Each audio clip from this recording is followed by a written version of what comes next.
Sarathiel, the thing about the administrant not knowing you're gone, you don't have things set up so that the team doesn't know you're gone, right? Oh, no. I mean, it was mostly, like, I had pictured some Sherlock Holmesian bullshit, like, you know, bribing a guard in just the right way, or, like, leaving a lump under the bed, like, some, like, elaborate thing, like, that if you don't look too closely... We can maintain the fiction for a week. Okay. Yeah. He's fully aware that he can't keep this fiction up forever, but it should give him a little bit of time before people start, you know, capital N, noticing that the God Eater is no longer under anyone's control. Good, because that gives the team time to get out of town before your illusion fails. We'll start out with Gwen. Now, I think your mom had already broached the topic of how are we going to tell your father that I'm alive. Yeah. And the fact that we had to tell your father that I'm alive before we get home. Can't just spring that on him or he'll have a heart attack.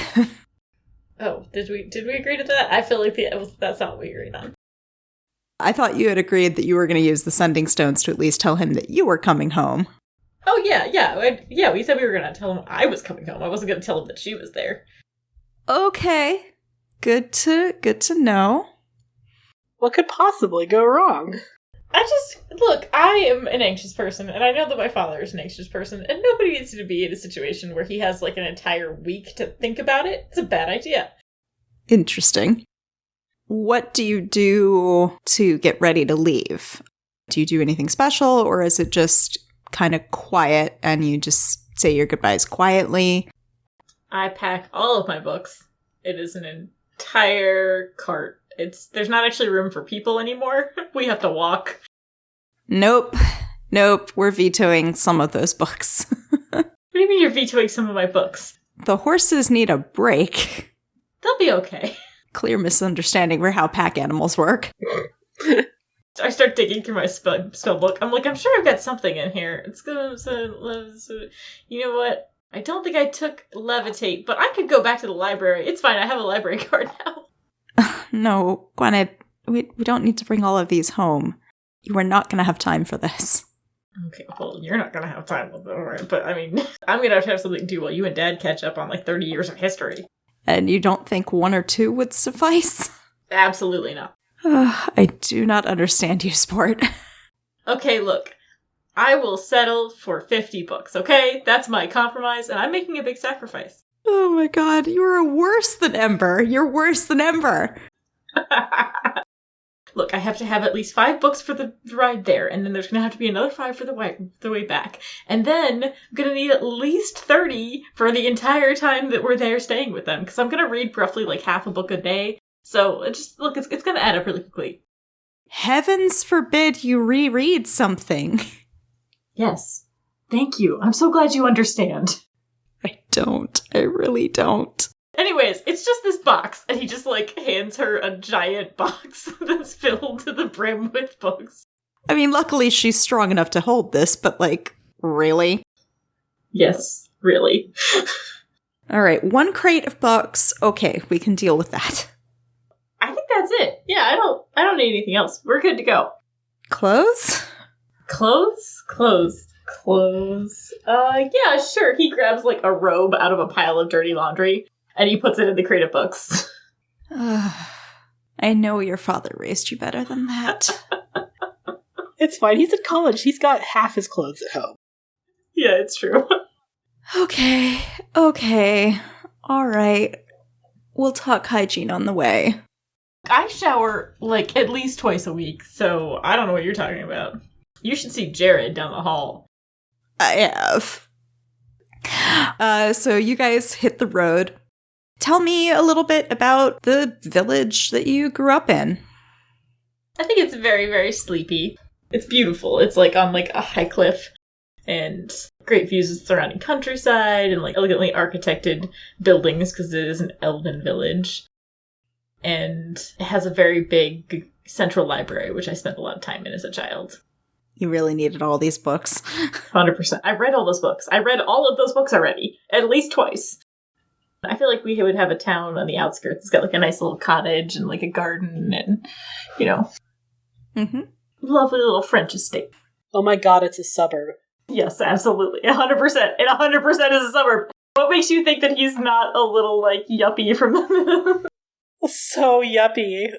All right, so I need to know what you're going to tell your dad. I mean, the plan for now is just to be like, here's Mom. So I'm just telling him I'm coming home for a break. And also I'm going to tell him that I've got a really big surprise. I can't wait till he sees it. The trip is pretty uneventful. You took some of the safer roads, and you and your mom managed to lie low. You don't draw attention. I spent the entire time trying to show her spells because we're outside. And I'm like, well, nobody can get mad if I do it out here. And so I try on multiple occasions to cast things like Tidal Wave. I really want to show her off my Black Tentacle spell. Oh, God. I conjure some like, elementals and shit. All right. It's a decently small town. Like, a lot of folks know you, and they are excited when you are coming home. So it depends on how subtle you want to be about getting your mom in before the entire town knows and tells your dad. Yeah, did I think about that? Here's a way that you can get yourself out of it. Did your dad move after your mom died? Like, did he move with you to a different place? No, I think I'm in my childhood home. I think he had, like, a garden he really loved, and, like, it still, like, it hurt, but it still reminded him of my mom. Ouch, my heart breaks, but okay. I think he would think about the fact that, like, we still want to be careful and people would recognize her. So he's gonna have her wear a cloak, like, put her hood up, and they won't go through, like, the main town. They'll take kind of the back roads. Okay. That's fair. She obviously doesn't want to draw more attention than she has to. You know your town. You know the ways in and out. You've probably snuck out more times than you definitely let your dad know. Oh, yeah. You sneak her in the back way, and you guys lived in the burbs anyway, so it's not like it's hard to avoid notice if you're careful. And I think it is dusk, and your dad knew that you'd be arriving roughly today, just based on the journey time. And I think he is sitting out on the porch. I'm really close, and I missed him a lot. So as I get closer, I see him, and I drop all my stuff, and I just, like, run and, like, give him a giant flying hug. And he catches you, and Bumblebee! It's so good to have you home. Oh, it's been so long. I missed you, Dad. I missed you a lot. He is just hugging you for all that he is worth, and I don't think he's noticed yet. Has he noticed my hair? Oh, God. I think as you, like, ran over, your hood fell down, and, like, now he does the, like, whole pushing you back to look at you, and when did you do this to your hair? I did it at school. Doesn't it look cool? It looks really cool, doesn't it? Like, giving him a big grin. Like, I know he doesn't think it's cool. He makes just kind of like a, yeah, it's sure something. I was thinking about pastel blue next, but I wasn't sure. I don't know. We'll have to talk about it. I think there's some, like, a lot of options for new colors.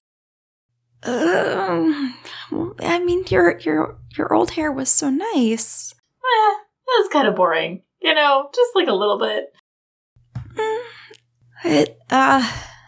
Let's go get your stuff. Oh, yeah.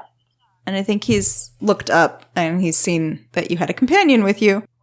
Stella has just been hanging back kind of nervously by the horses. Like, she's not quite ready. Like, she's been hyping herself up for a week, but she's had all of the anxiety of meeting her husband again. You spared your dad, but you didn't spare your mom. Oh, dear. She's a warrior. He's a nervous scholar. What, warriors don't have feelings? No. I look at Dad and I say, so remember how I said I had a surprise? Stella? Oh, man. That was much faster than I thought. She had pulled her hood down. It's good to see you again, Emildor. We'll explain everything inside. Yeah, we should probably get inside. Your dad ignores that and just runs over and pulls her into a tight hug, doing the whole touching her face, like, how are you real? How is this happening? Stella just pats him on the cheek, is like, it's okay, we'll explain it, but can we go inside? Please, love? He lets himself be guided into his own house. by his dead wife.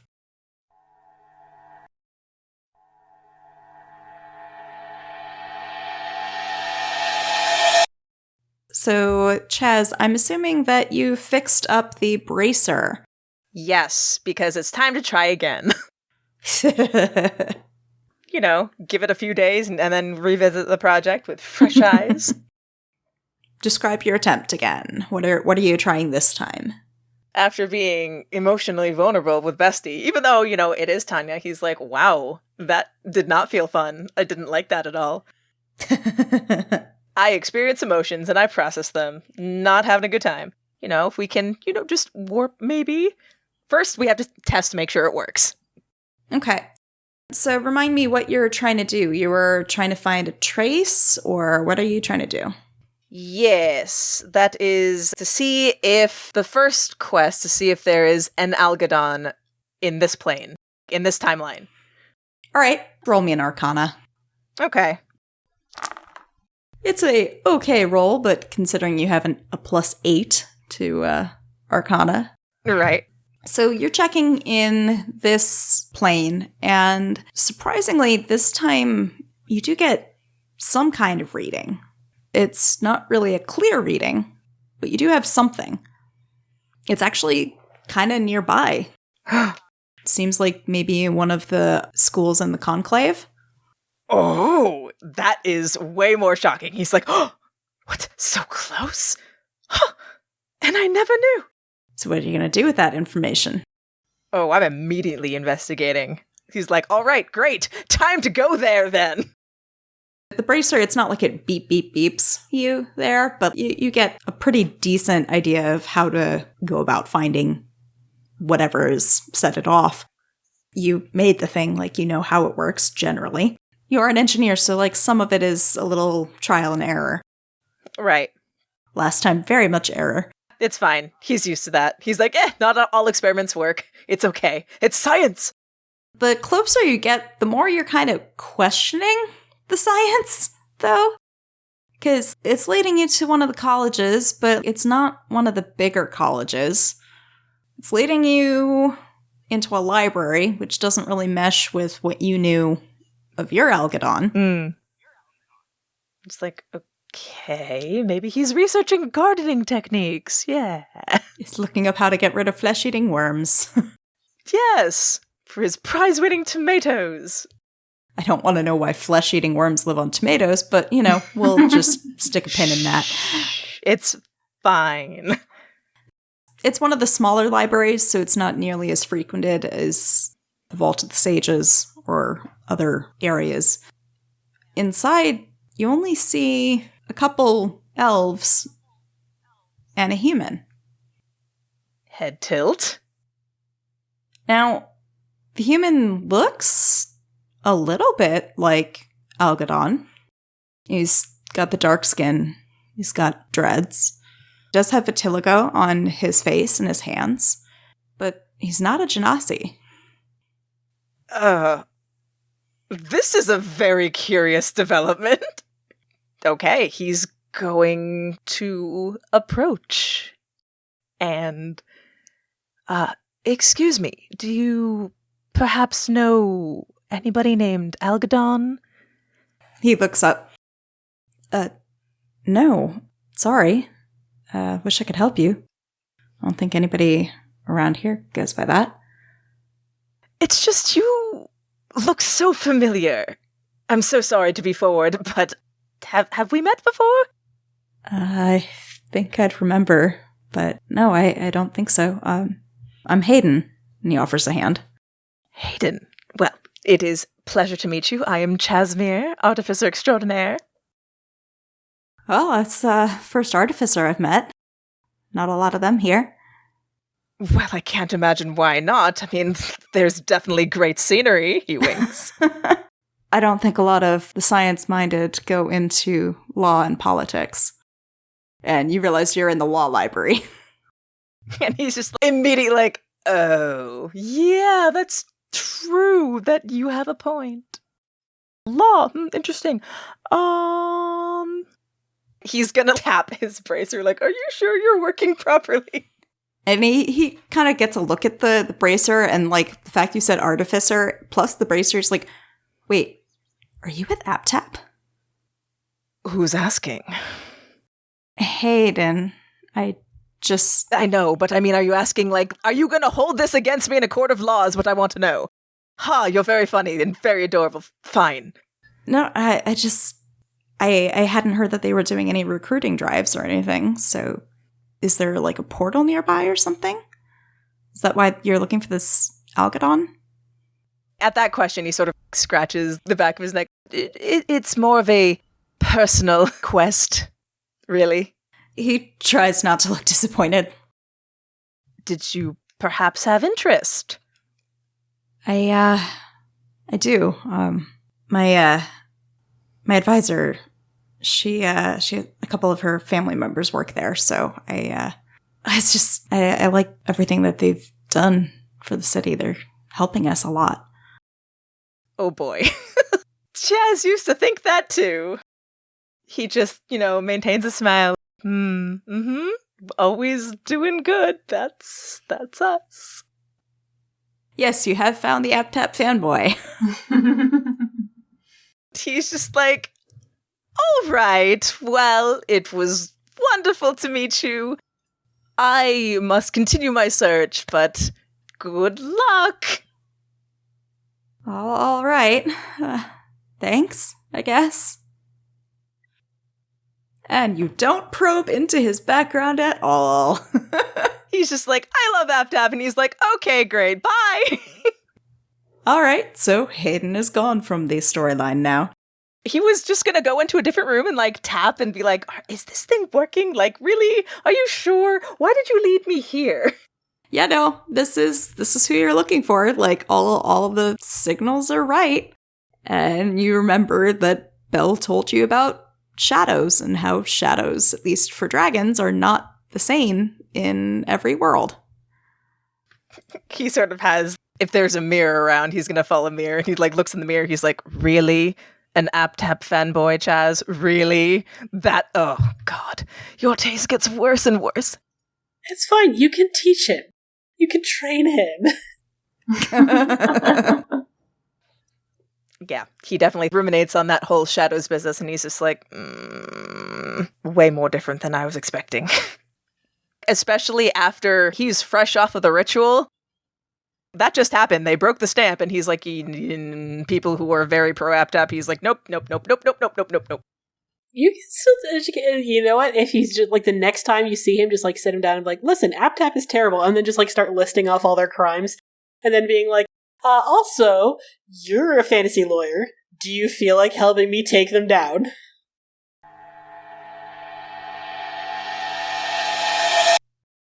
Sarathiel hadn't really known what to expect. Past vague dreams of empty palatial halls and the impersonal reports accounting his early life, he had very little concept of where he'd come from. He's surprised when he finally comes through the doors, though he suspects he'd be surprised by anything. The floors are tile, red and black and gold, in intricate patterns of squares and octagons, polished to a glossy shine. There are no walls past those which mark the very edge of the building itself. Rather, the massive arched ceiling was supported by a series of evenly spaced columns, various areas demarcated by sheer golden curtains. These things are, of course, ancillary to the main feature of Penderen's hoard, which is its occupants. Dozens, perhaps hundreds of people cross in every direction.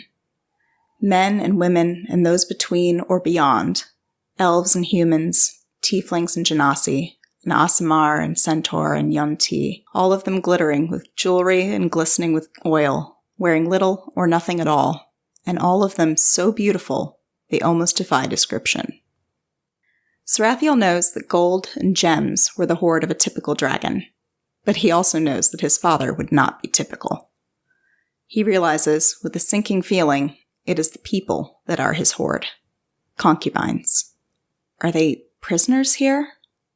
The door Sarathiel had come through is unlocked and unguarded. He suspects because a dragon would defend its hoard better than any lock or guard ever could. He watches their faces as they pass and finds no trace of fear or anger, but also no trace of anything else. They seem empty, somehow. Bewitched, perhaps? Or something worse. Sarathiel pushes in slowly. He's out of place here in his breastplate and heavy boots, but no one he passes seems to mind. He passes one area with a pile of pillows on the floor, where a handful of concubines sleep peacefully. He passes another area where 3 of them gasp and writhe together on a massive bed, delirious with pleasure. Finally, he sees his mother. In any other place, she'd have stood out, but here, she's little more than one beautiful body among hundreds. Sarathiel knows right away who she is. He sees echoes of his own face in hers, the slight upturn of her nose, the long, dark hair, the delicate fingers. She's intoxicated. Sarathiel can't immediately tell on what. He crouches down beside her. Mother? There's no response. He tries again, reaching out to her shoulder and shaking her gently. Mother, can you hear me? Pale eyes flutter open, hazed over with whatever it is she's taken. She stares at him as though Sarathiel is a stranger, which Sarathiel realizes with a flinch is precisely what he is. Oh. Hello, Mother. I suppose it would be too much to hope that you recognize me. She really is a spectacular beauty, even draped backwards over a settee, so delirious she can barely move. Mother? Am I your mother? Sarathiel swallows. Yes, you are. Absurdly, she giggles. How delightful. My name is Sarathiel. I was taken away from you when I was still an infant. Do you remember? She's still giggling. She doesn't answer. Or perhaps the giggling is the answer. Without quite understanding why, Sarathiel feels a swell of anxiety and disappointment in his belly. Please, he says. I came all this way to find you, to meet you. I have so many questions. She won't give you a clear answer, you know. Sarathiel stands up and spins around so quickly he nearly loses his balance. Standing so close to him it was surely magic that kept him from hearing is, well, Sarathiel can only assume it's his father. Pandaren. He's so massive. 30 feet long at least from snout to tail, wings folded against his body, long neck arched to look down at Sarathiel. His eyes, Sarathiel notices with a twist of nausea, are golden, just like his own. The very same. And you must be my wayward son. Sarathiel swallows. Though meeting him had been part of the plan, seeing him just there, in front of him, the largest and most dangerous thing in the room, perhaps in all of Sigil, is another matter entirely. Does my form intimidate you? Here. A swirl of light and magic, and suddenly it's an elf standing in front of him, though several heads taller than any elf ought to be. 7, perhaps 8 feet altogether, dressed in extravagant robes encrusted with gems and gold embroidery. In this form, his hair is golden and so long that it drags on the floor behind him. Better. Not much, Sarathiel admits. Pandaren chuckles. He lifts one hand, each finger glittering with multiple rings, and places it beneath Sarathiel's chin, tilting it up. My, Pandaren says. You are a lovely one, aren't you? There is so much of your mother in you. But you have my eyes. Sarathiel takes a half step back when Pandaren's fingers lower to his throat, a reaction as instinctual as flinching away from fire. I just want to talk, he says. I mean no harm. No, you don't, Pandaren says. I'd have sensed it if you did. and you'd already be dead.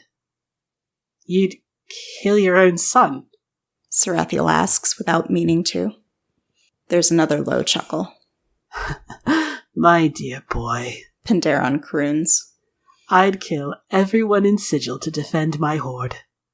Sarathiel supposes he shouldn't be surprised. A dragon is a dragon is a dragon, after all. He wonders without meaning to how much of that instinct to hoard is in his blood, too. Why come you back to your father, then? He asks. To unravel secrets of the arcane? To unlock the power in your bloodline? Though I see you've already started that on your own. No, nothing like that, Sarathiel admits. I came because It feels stupid, almost childish, to say it out loud. But it is the truth, and he fears the consequences of lying to an ancient red dragon in his own horde. I'm here because I want to find my family. Well, then congratulations are in order. You found it. I am Penderon, the great and terrible, scourge of Honorok, beloved disciple of Tiamat, and I am your father, Sarathiel. Before Sarathiel can formulate an answer, one of Penderon's long arms drapes itself over Sarathiel's back and rests on his shoulder. Soon, he's being steered away through the throng of passing concubines, who all titter and croon as they see them. Sarathiel shoots one last, desperate look over his shoulder at his mother, but she appears to have already fallen asleep. You should think about staying here, Penderon says. Our relationship could be of tremendous mutual benefit. It could? Certainly. I could teach you how to be the dragon you are meant to be. I could teach you all I know of magic and the planes, and I could offer you defense from all that threatens. There was a small, weak part of Sarathiel that wanted to weep at the mere offer. It was the part of him that was, fundamentally, an orphan, and had always wanted a family in whatever form he could have it. Still, such gifts do not come freely. Perhaps not, but the price need not be too great. You would join my horde. Sarathiel stops, stumbling over his own footsteps. Penderon gets only a few steps further before he seems to realize it, and turns to look back. Your horde? Sarathiel parrots back at him. Your horde of concubines. Do you see any suffering among my lovers? Penderon says, gesturing with both hands to those around them. Do you see any signs of mistreatment? I am not a cruel master. As if that was even close to the point. I'm your son. So long as you don't go changing your sex and getting pregnant, Penderon said with a mild shrug, as if it's nothing, as if they're discussing a minor business proposition, not incest. Sarathiel stares, mouth open, but no words come. Suddenly he has a better understanding of the God-Eater than he ever thought he would. Suddenly, it doesn't seem so unthinkable that the pampered son of a powerful dragon would turn into history's greatest monster. He summons all his wherewithal to answer in as firm a fashion as he dares. With respect, Penderon, the great and terrible, He whispers. I will have to decline.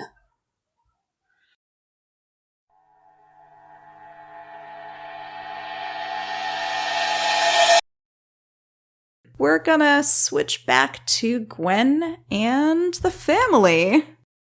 I feel like your dad has defaulted into must make tea mode because there's a lot to take in. No, there's no way that his dead wife is sitting on his sofa with his son. There's no way. No, it's fine. You're just having a little mental breakdown and tea will make this better. I feel like I'm sitting there awkwardly, bouncing up and down, my knees are kind of bouncing up and down nervously. Sort of look back and forth at the kitchen where he's making tea and Mom, and I'm just well, this is going well. Badly. Oh. Go help him. Go talk to him a bit. Do you think that would help? I don't know about that one. I mean, for me, it's only been a matter of months. I don't know him the way you do. That's depressing. I stand up. Oh, I didn't want to think about it that way. I walked into the kitchen. And I sort of like lean up against the counter next to where he's making tea, and I'm like, man, I didn't think you were going to take the pink hair this badly. Gwyneth, how is this possible? Well, that is... Look, Dad, I can't really tell you. I took an internship, and it's a... Your dad turns his dad eyes on you. You know the dad eyes of guilt. You're just gonna try to wheedle out of that one? Seriously? Don't give me that look. It's classified. Classified? Who are you interning for? It's probably classified. Well, they didn't really approve of it, so I suppose it's technically, I'm classifying it. Yeah, so it's classified. Gwynedd Battlestar? This is possibly an organization that does time travel maintenance. Potentially that. But that's all I can tell you, Dad. That's it. That's all. You work for a time travel agency? Is that what we're going to go with here? Yes. You can't just change time, Gwynedd. You can't. Well, see, that's what I thought. But actually, that's not true. Gwynedd, I don't know who you're becoming. You left to go to school, and then you got this internship, and you don't call. You just... I called just the other day. Look, Dad, I was always going to grow up. I couldn't stay the same forever. Grow up and meddle with time? Well, look, I didn't plan for it to happen this way, but yeah, that's where we're at. Look, I just need you to trust me, okay? Aren't you glad to have Mom home? Of course I am, but... But what? Gwynedd, I was starting to heal. Well, now you don't have to. Either he's going to notice your eye or your mom is going to come in. Do you have a preference on which order things happen in? I feel like one at a time. Let's do Mom first. I think she comes in and rests a hand on his shoulder and says, Darling, I know this must be difficult for you. It's strange for me. I've not missed you nearly as long, but I have missed you. And I wouldn't have advised the path that was taken. I cross my arms at both of you. But I do appreciate getting to know our boy. And you did such a good job raising him. Stella is definitely breaking down. She had been remarkably well put together after coming to the future. Too well put together.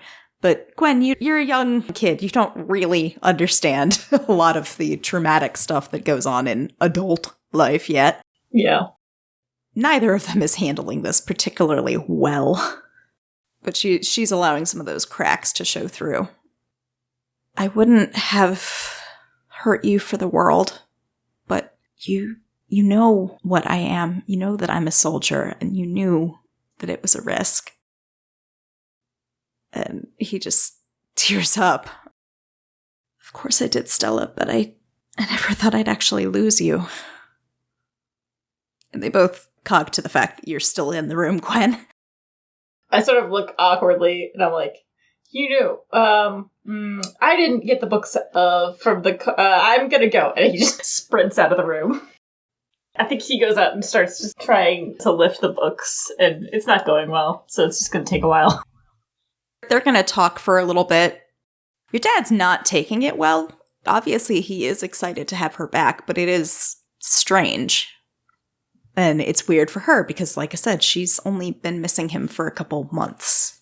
She never had the experience of actually being dead.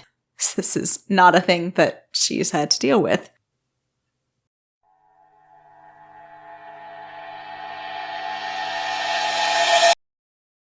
think we're going to switch back over to Chaz. You have tried using the bracer several more times. Now, it's probably taken several days, but it's also time travel, so who knows? Mostly it's been frustrating and unsuccessful. You're not finding signs. You're finding more Haydens, basically. You're finding folks that are close, but not quite.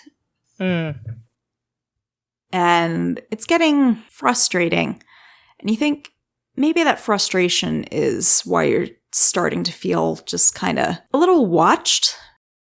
It's either your frustration or Viernan's warnings or something, but like you've got this nagging feeling that you haven't really felt since you were in Vermilion. Oh boy, he has really good memories, you guys. That was a great trip. He doesn't like that feeling at all, obviously. I'm sure it's just stress from overwork, because unlike some people, Tanya, I know how to take a break and have fun. Roll me another Arcana roll. Ooh, not so good. It's okay. You make it to what looks like the right kind of plane or the right kind of situation. Like, it's clearly the aftermath of Silvery Moon. It's clearly a rebuilding. But it doesn't quite feel the same as the one that you found before. And you're frustrated, and as you're, frantically like pushing numbers and just kind of like, probably, are you ready to give up for the day, or what are you feeling after yet another failure? He's probably like setting hard limits for himself, like, all right, we will try one more time, and then that's it. Like, we are done for today because there are only so many setbacks I can take.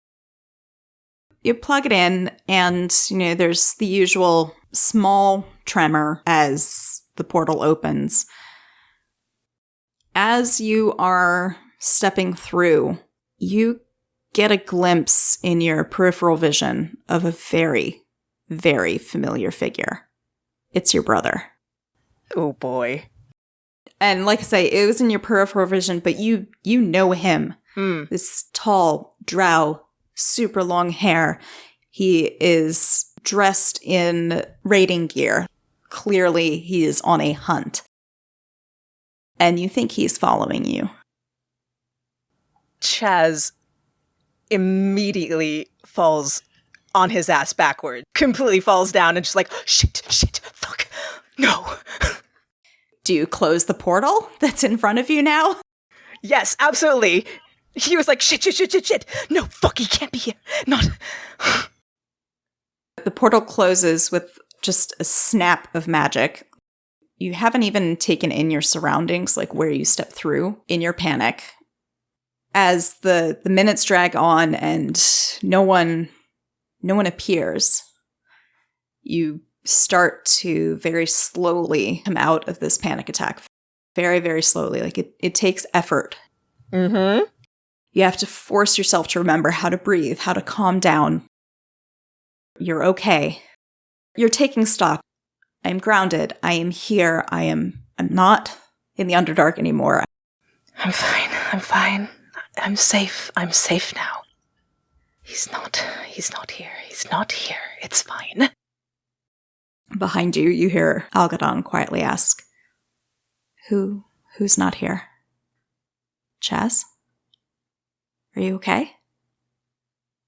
He immediately whips around like, It's him. You're in the correct world. It is him. It is your Algodon. It is the one that you met before. You're in the grove. wow, finally! Do you have any idea how long I've been searching for you? I mean, I turned that question back on you, but our histories aren't quite the same. He offers you a hand up. And Chaz takes it. Who did you see? Right. How much do you know about your Chaz's history? I guess my history. Well, yeah. He pauses and considers carefully because It has been a long time. Objectively, you did leave him as a sword for 100 years. It's fine. I saved him. It's fine. They were limited options. Memory is a bit hard, but he can figure it out through context clues. He saw you grounding yourself. He saw your panic. And he saw the way you were clutching your leg.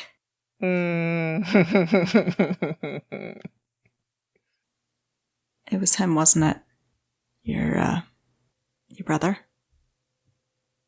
It was. Last I left, I only had one, but who knows how many she's had by now. Well, he didn't follow you through. It was only you that came here. Right. Do you want to come in for something? That would be lovely, thank you. He offers you an arm because, he sees that you're a little rattled and, you probably are not as easy to balance right now. Yes, you have a magical prosthetic, but it's not perfect. There are worse pain days, and I feel like this is the kind of thing that would cause a flare. I was just gonna say, I'm definitely seeing brother triggered pain, and he immediately forgets that he has a prosthetic and is acting like it's still severed, like it's gone. He is definitely offering his help to you to help you get inside.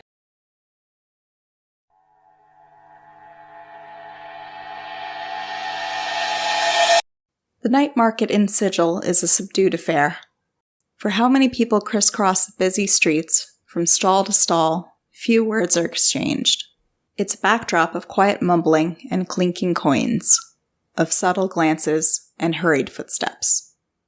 It's better, Sarathiel thinks, not to ask what dark deals are made, and he contents himself to observe from a distance, seated against the outer wall of a potion shop. He's tired, more tired than he's ever been. He'd left his father's hoard and walked and walked and walked till his legs protested the mere thought of movement, and he'd sat down instead. The second scroll Shemeshka gave him is still in his pocket. He thumbs it occasionally, indolently, and does not use it. He's so very, very tired. Well, was it worth the trip? Sarathiel looks up, though he doesn't need to. He'd recognize his twin soul's voice anywhere. Hello, Belantiel. He answers flatly. Belantiel sinks down beside him, and for a time they sit together in silence, watching the denizens of Sigil hurry in every direction. I did try to warn you, Belantiel says eventually. That you did, Sarathiel answers, though the truth was he'd have come here no matter what anyone said. He had to see it for himself. He had to know. And now he knows, and all he wants to do is go back to not knowing. There's another lapse of silence.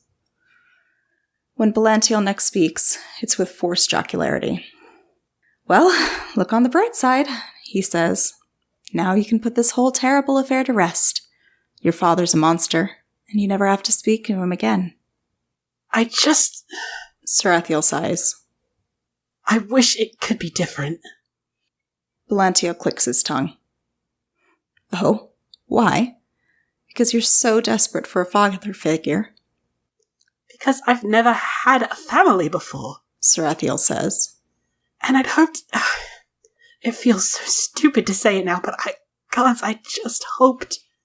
It is stupid, Belantiel says. You don't need your father. You only need me. Will you not even try to understand? Sarathiel asks desperately. Can you not summon a shred of empathy and try to... Irritated, Belantiel cuts him off. I don't understand. You're right. I've never had a family either. Dragon, remember. But at least I don't endlessly whinge about it. Sarathiel's taken aback. You think that's what this is? We're supposed to be... We are enough for each other. Families are nothing but a burden. Sarathiel stares, dumbfounded. And though he knows this is likely indicative of some trauma on Belantiel's part, though he seriously doubts Belantiel would ever admit as much out loud, let alone unpack it, the larger part of him reacts with anger. It flares low in his belly. That's insane. Do you even realize how insane that sounds? We're twin soul, Palantiel protests. Yes, but a castle can't be built with a single stone. Putting all that pressure on one person to be the only thing the partner needs their entire life through, that's not just impractical, that's abusive. It's good, it's healthy, it's normal to have other relationships, platonic and, yes, familial. And I'm not going to let you shame me out of a very simple and fundamental desire to want a family. I am your family. No, you're not, he shouts. Sarathiel stands up. Palantiel stands too. People in the night market are starting to stare. You are my twin soul, and that means a lot to me, but it cannot and should not mean everything to me. Palantiel reels back, almost like he'd been physically struck, as though Sarathiel had betrayed him in some earth-shattering way. Sarathiel can only stare back in uncomprehending silence.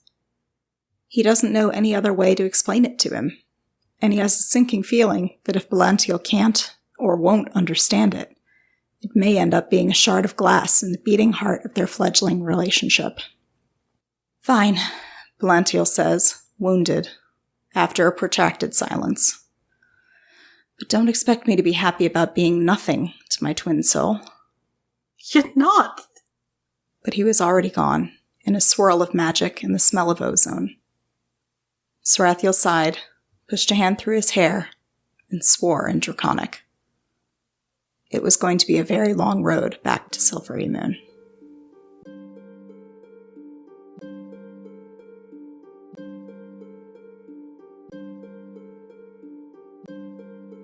Hey everyone, Val here.